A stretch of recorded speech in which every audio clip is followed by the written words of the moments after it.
Yeah, hi peeps, it's Tess back on the old Squatbox again, and I'm going to be talking about something which is a bit strange and weird, and people probably have never have really thought about this crazy idea before. As we moved into the late 20th century and the early 21st century, a lot of factories modernised. They moved to robotics taking over the jobs of human beings, and therefore human beings were released from working and basically put onto the shelf of non-workers looking for work. And as more and more factories modernised and became robotically controlled, or maybe not robotically, because that's only certain manufacturers, but when they changed their manufacturing from manual labour to machines doing a lot of the work, what happened was people were released from working on that specific task, and it was given over to machines doing that specific task. But what happened then was a lot of people ended up asking the government, well, at least in the United Kingdom, for unemployment benefit. But there wasn't any money in the coffers to pay the unemployment benefit, and therefore the government was given a larger and larger bill to pay people so that they weren't basically living on the streets and starving to death like back in the 1700s and 1800s, like what would have happened there when people didn't have work. We have the social contract between the government and people that we won't let you starve, we will give you a minimum amount of money to feed yourself, feed your kids, so that they can be going to a school and get educated and perhaps take a place in society and earn money, in order to keep the country going. So what didn't happen with these modernisations was when a factory, this is my crazy view of things, when a factory that used to have 3,000 workers modernised, they put factory machinery in there to do jobs that people used to do, and all those people were just thrown on the scrap heap of, we've no need for you anymore, and left for the government to feed. These companies just took all that extra profit and just kept it to themselves. Whereas the government could have passed a bill, a law saying that if you downsize the size of your workforce because you've modernised to machinery, you should still have to pay the wages that you would have been paying, the 1,000 people you laid off, for instance, should be paid to the government, so that the government could then feed those people until those people got a job somewhere else, and then it could be fed back, as the 1,000 people you laid off, as 100 got a job, then you only pay the wages that you would have paid those 1,000 people laid off. Now you only pay 900 wages, and then there's another 100, or 200 going. Now you only pay the 700 wages, to the government, and then the government keeps it, because basically until all those 1,000 people you've laid off are back in work somewhere, the onus of looking after them is pushed on to the government. But the thing is, if every company just modified itself to doing it with machines and having less people working, then you end up with a lot of people not earning a wage and not paying taxes, and that puts a burden on the country. Now, it's a rather shallow way for me to express what I'm saying, but what I'm trying to say is, when a company modernises and throws a large amount of people on the dole for the country to look after, they have a responsibility. They have a responsibility for not downsizing the amount of workers they have over a period of time, so that the burden of looking after them didn't fall on the country. You understand what I'm saying? It's like, yeah, your company may make this huge amount of benefit, but you should be working in conjunction with your government in order to not suddenly throw large amounts of people onto the welfare state. The welfare state only works so long as the government, your country, has the means to deal with that amount of unemployed people. Now, I know that this couldn't possibly be dealt with in a way of, like, you know, a downturn in an economy like we had in 2008, where a lot of companies just crashed because of overextending themselves, borrowing too much money. But then again, when that happens, why should the people in charge of these companies get £1 million bonuses where they're laying off thousands of workers? It should be that these people at the top, the CEOs who didn't foresee the changes in the economy, although that's their job, why should they be given huge bonuses where their company is declining into basically, you know, insolvability, you know? I think there could have been better ways to modernise the workforce in Britain over the past century, you know, past half a century even, you know.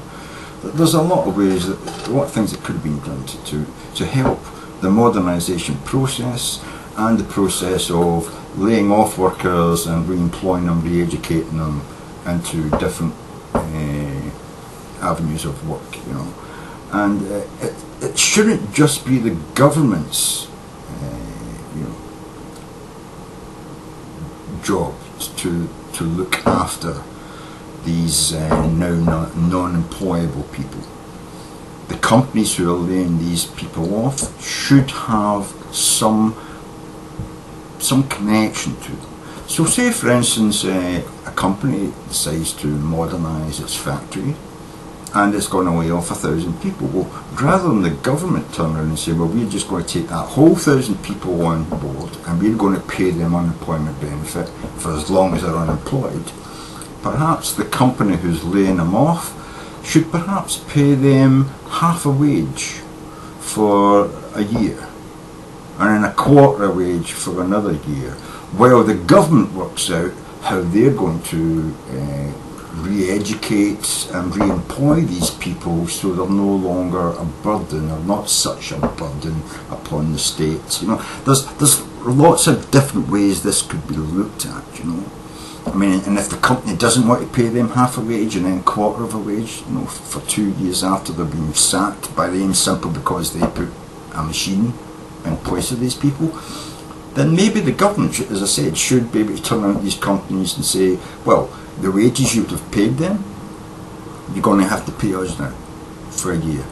You're going to have to pay us the wages you'd have paid those 1,000 people for a year, so that we can then reinvest that money in re-educating or finding work places for these 1,000 people you've just suddenly laid off all of a sudden, you know. And I'm just saying, there is ways that a technological advanced civilization could look at unemployment and re-employment and re-education that doesn't just involve the government taking on this huge burden and sudden huge sort of sackings of people from companies, you know.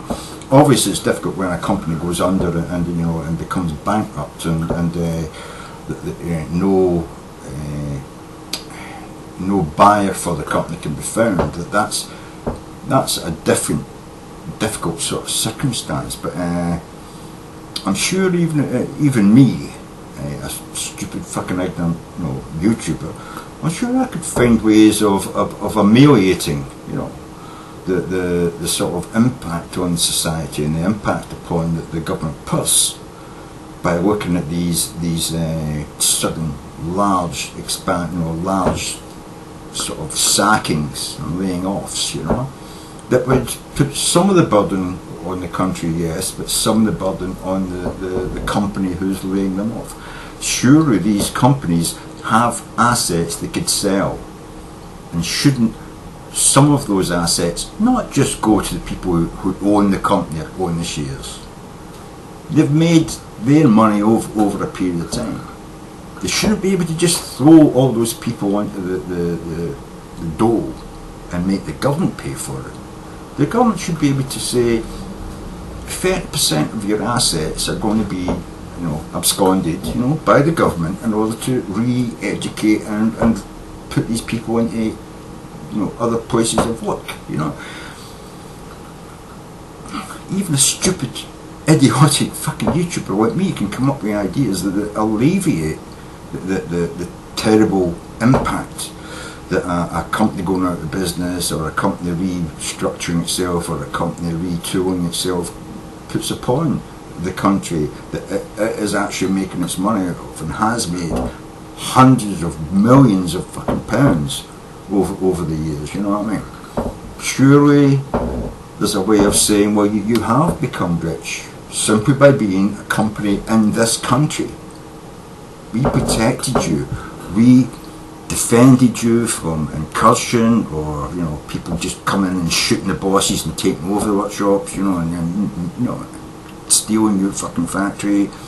We protected you from that by the laws that we put in place. We've given you tax breaks, tax alleviations, and we've even given you, governmental sort of bonuses for building a factory in a certain place. We might even have paid half of the costs of building a factory. You know what I mean? So we've alleviated your expansion. Why can't you alleviate our need for dealing with your downturns as well? I mean, it should be a two-way street, not just all in one direction, is what I'm saying.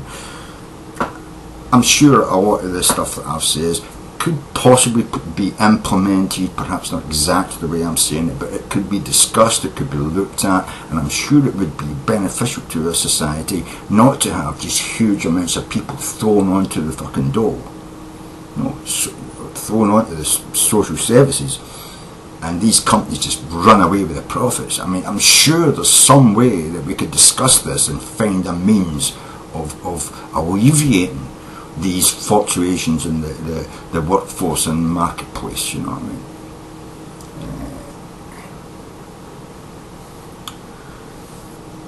I'm not an economist.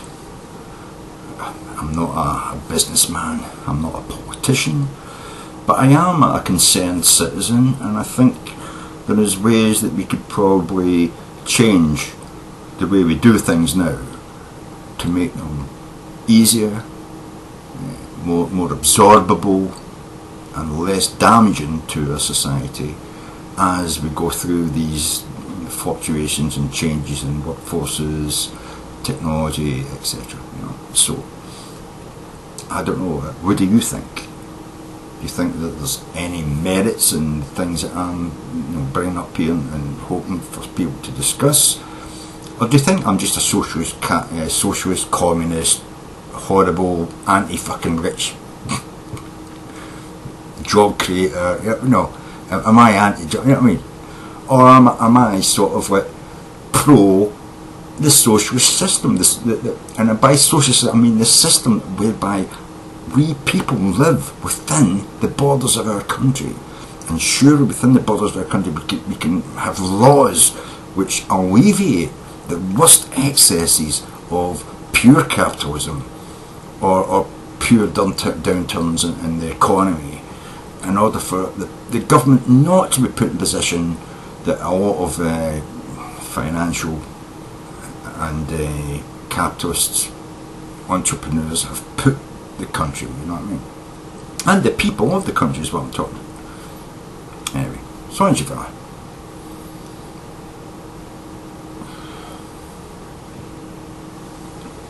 There's sometimes the ideas that pop into my head, even when I'm drunk as fuck, worries me. It really worries me. And I'm just wondering if I could have been a politician in my younger years and brought some of these ideas to the forum that is the political space. People talk about these sort of things. If I could have brought some of the ideas I have and I've brought to you, if I could have brought them 20 years ago to the system, I wonder where we could be now in Britain and Europe if they'd have been taken on board and worked on and perfected to work for the countries, for our country, you know what I mean? Where would we be now if these things were had been ironed out, worked out, and were put into the process of our economy and political system. I don't know. Let me know what you think. Sonia.